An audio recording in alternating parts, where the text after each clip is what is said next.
Boys and girls, welcome back. Today is the first day that I'm finally able to work on a new car. Order of priority, it is super nasty, so I'm probably going to try to make a video where I clean the thing. Super disgusting, but first things first, you got to get it running right. And it does run. I drove it here. One thing that is pretty bad is this. This is where the car was parked over the past week or so. So that's not good. And I noticed that on the dipstick there was basically, it was very, very low on oil. I will say the previous owner was pretty diligent, it seems, about topping it off, but I'm trying to figure out what the hell is going on and where the leak is. So I'm going to pull this Mustang out and hopefully get under this Matrix, see what's going on.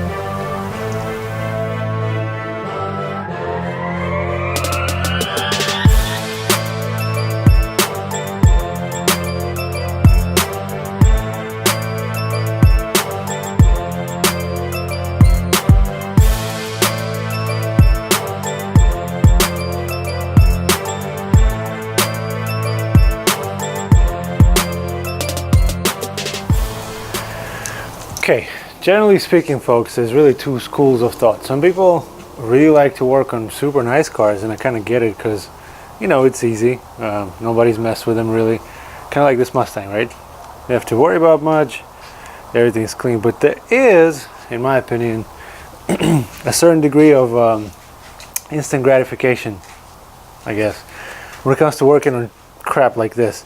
You know, honestly, it'll probably take me a couple hours just to get this thing cleaned up, and it's just instant satisfaction. You know what I mean? Same goes for the motor of this thing. I'm gonna have to put on gloves, but just to show you how bad this is. Kind of hard to do with one hand, but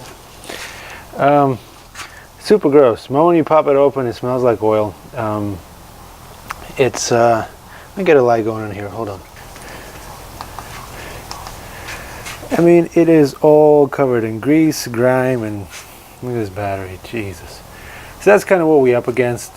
But it is cool, you know, to get in on something like this and then try to figure out what the hell is going on. We get it looking a little better. So that's what I'm going to do now. I'm going to get this plastic cover off and see what we find. Okay, here's exactly what I mean about by instant satisfaction or instant gratification, right? Check this out. Hopefully this stays bright enough. Oh shit. Okay, so it looks like a lot of this leak, maybe not all of it, but a lot of it is coming from, number one, the valve covers. I mean, look at that. That right there is super wet, and it kind of continues all along. So that's, I mean, that's nice. That's super easy to fix. Very inexpensive. And then the second part appears to be coming from this, I believe this is a VVTi actuator. It's this little thing that sticks out underneath this vent. Maybe that's a EGR. Maybe that's what that is. Right there, it's pretty wet underneath that too. So both of those things right there, as you can see. Maybe though, you know, it might still be cam seals or something like that, if you can see that. I don't know. Tell me if you know. It's super wet. Oh, wow, that's nice. One different lug. Lug nut. It does throw a code for the cat efficiency. So I'm going to try to figure out what's going on. What is that? That looks factory as hell.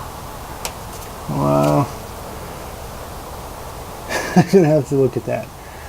Okay, but on the engine front, news are pretty good.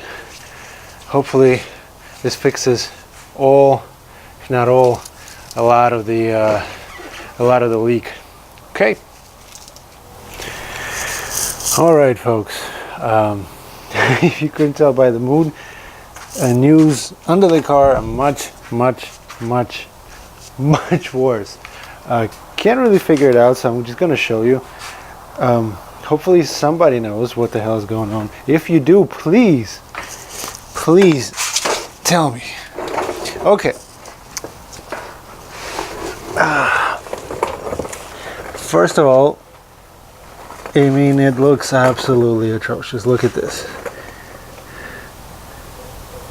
Yep. I mean, I knew that going in, but man, it is not pretty to look at.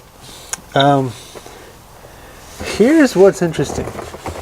Okay, again, don't judge me. This is my very first 2ZZ, but oh god, it's literally dripping on top of me right now. That's what he said, I guess.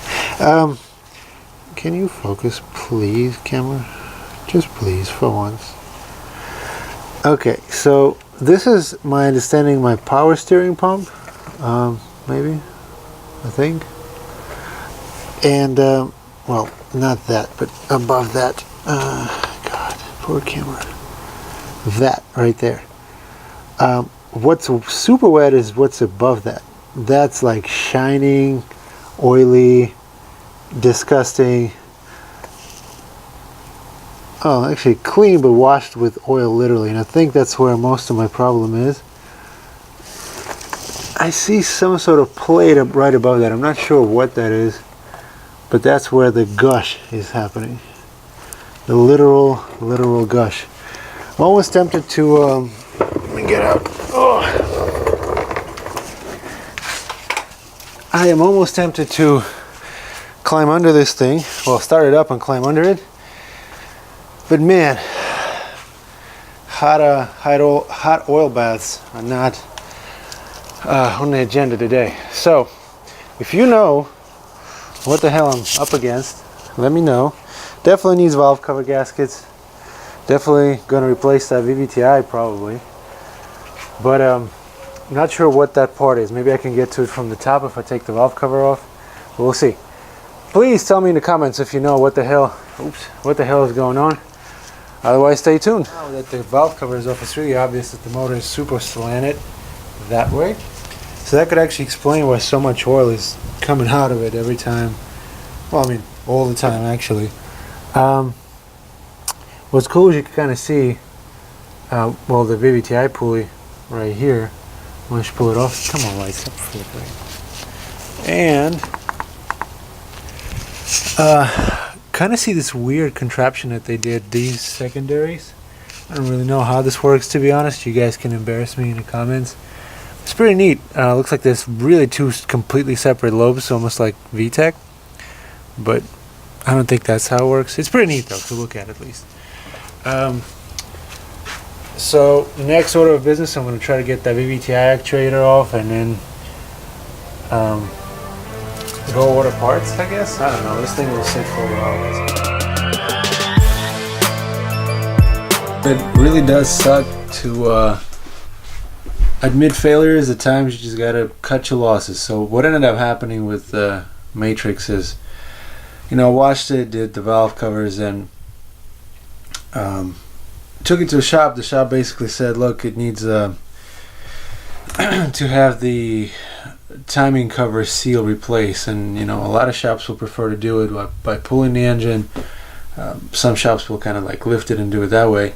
It was a big job anyway. It was actually would have cost me more than what I paid for the car itself. It's not a big deal, but you know, after I cleaned it, the carpets were trashed, the body was all trashed. It was even though it was silver and dirty once you washed it, the whole roof was wavy, and you know, just every panel beat up, essentially both bumpers. It wasn't jacked up right most of the time. All of it was just done, and I'm like, you know what, I'm just gonna cut my losses, and ended up selling it.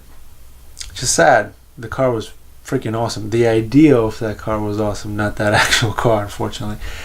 But the good news is I replaced it with something else, and more to come on that.